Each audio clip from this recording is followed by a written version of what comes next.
بسم اللہ الرحمن الرحیم۔ السلام علیکم۔ میں تمہیں طلاق دیتا ہوں۔ میرے شوہر کام سے واپس آئے تو میں نے حسب معمول انہیں پانی لا کر دیا، مگر انہوں نے گلاس میرے ہاتھ سے لے کر غصے سے زمین پر دے مارا۔ میں ڈر گئی کہ انہیں کیا ہو گیا ہے، جبکہ میں نے تو ایسا کچھ بھی نہیں کیا۔ میں نے آگے بڑھ کر نرمی سے ان کے کندھے پر ہاتھ رکھا۔ مجھے لگا کہ شاید کام کی کوئی ٹینشن ہوگی، کیونکہ پچھلے کئی دنوں سے وہ گھر سے مزدوری کے لیے نکلتے مگر شام کو آ کر یہی کہتے کہ کام نہیں ملا۔ میں نے تسلی کے لیے جب ہاتھ ان کے کندھے پر رکھا تو انہوں نے میرا ہاتھ غصے سے ہٹاتے ہوئے کہا، میں تنگ آ گیا ہوں تم سے، میں مزید تمہارے ساتھ نہیں رہ سکتا، میں تمہیں طلاق دیتا ہوں۔ جبکہ میں ہکا بکا کھڑی تھی کہ آخر میرا قصور کیا ہے۔ جب انہوں نے دوسری بار یہ لفظ کہنے کے لیے منہ کھولا ہی تھا، میں جلدی سے ان کے پاؤں میں گر گئی۔ خدا کے لیے اب کوئی لفظ نہیں ایسا، مجھے میرا گناہ تو بتا دیں، آخر اتنی جلدی اتنا بڑا فیصلہ کیوں کر رہے ہیں؟ میں نے پاس بیٹھے اپنے 1.5 سال کے بیٹے کی طرف اشارہ کیا، کچھ اس بچے کا ہی خیال کر لیں، مگر انہیں نہ جانے کیا ہوا تھا، وہ کچھ بھی سننے کے لیے تیار نہیں تھے۔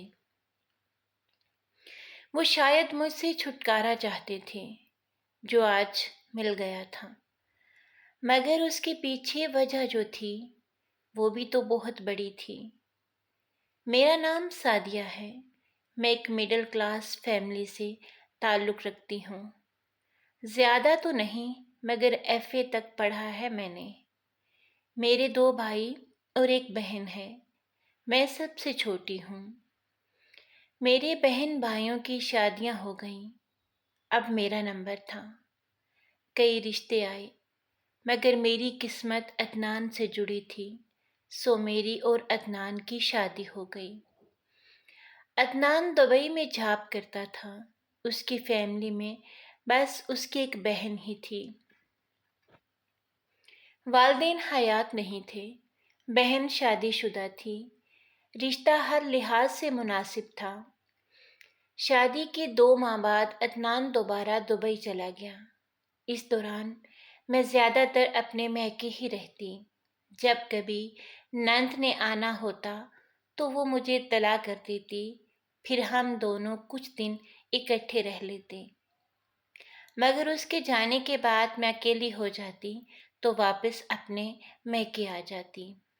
اسی طرح کرتے 2 سال گزر گئے۔ جب عدنان 2 سال کے بعد پاکستان آئے تو سب نے انہیں یہی مشورہ دیا کہ اب وہ یہی پاکستان میں ہی کچھ کام کر لے۔ عدنان بھی یہی چاہتا تھا، سو وہ اب کی بار دبئی واپس نہ گیا۔ کچھ عرصہ تو جو جمع پونجی تھی اس سے گزارا ہوتا رہا، مگر کب تک، اور عدنان کو کوئی کام بھی نہ مل رہا تھا۔ تنگ آ کر اس نے مستریوں کے ساتھ دہاڑی لگانے شروع کر دی۔ تبھی اللہ نے ہمیں اولاد کی خوشخبری دی۔ ہم دونوں بہت خوش تھے۔ عدنان دل لگا کر کام کرتا رہا اور وہ جلد ہی ایک مزدور سے ایک ماہر مستری بن گیا۔ اس کی 2-2.5 ہزار دہاڑی ہمارے لیے کافی تھی۔ میں نے ایک بیٹے کو جنم دیا تو ہماری فیملی مکمل ہو گئی۔ ہم تینوں ایک دوسرے کے ساتھ خوش تھے۔ ہمارا بیٹا تقریباً 1.5 سال کا ہو چکا تھا، جبکہ عدنان کا رویہ پچھلے کچھ دنوں سے بڑا عجیب سا تھا۔ وہ شام کو دیر سے گھر آنے لگا تھا اور اکثر یہی کہتا کہ کوئی کام نہیں مل رہا، اس لیے اس ہفتے گھر میں پیسے نہیں دے سکے گا۔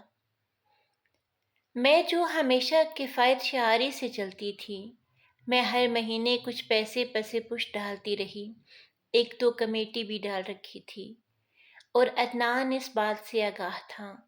اب جب میں اس سے پیسے مانگتی تو کہتا کہ جو جمع کر رکھے ہیں وہی خرچ کر لو، بلکہ مجھ سے بھی پیسے لینے لگا۔ ہر دفعہ یہی بہانہ کہ کام نہیں مل رہا، کبھی کہتا کہ ٹھیکیدار پیسے نہیں دے رہا، اور میں بھی یہی سمجھتی رہی کہ سچ کہہ رہا ہے وہ، جبکہ ایسا کچھ نہیں تھا، وہ کسی اور ہی راستے پر چل نکلا تھا۔ ایسے ہی ایک دن اس نے مجھے طلاق دے کر گھر سے نکال دیا اور کہا کہ بیٹے کو ساتھ ہی لے جاؤ، میرا تم ماں بیٹے سے کوئی واسطہ نہیں ہے۔ میرے پاس اب کوئی راستہ نہیں تھا، میں بیٹے کو لیے اپنے مائکے آ گئی۔ ادھر عدنان کسی لڑکی کے چکر میں پڑ گیا تھا۔ سچ ہے کہ عورت ہی عورت کی دشمن بن جاتی ہے۔ میرے ہنستے بستے گھر کو نازو کھا گئی تھی۔ نازو کے ہمسائے میں ایک گھر کی تعمیر ہو رہی تھی جہاں عدنان کام کرتا تھا۔ عدنان شکل و صورت کا اچھا تھا اور نازو بد چلن۔ اپنی ادائیں دکھا دکھا کر اس نے عدنان کو شیشے میں اتار لیا۔ پہلے موبائل فون پر رابطے ہوئے، پھر روبرو ملاقاتیں ہونے لگیں۔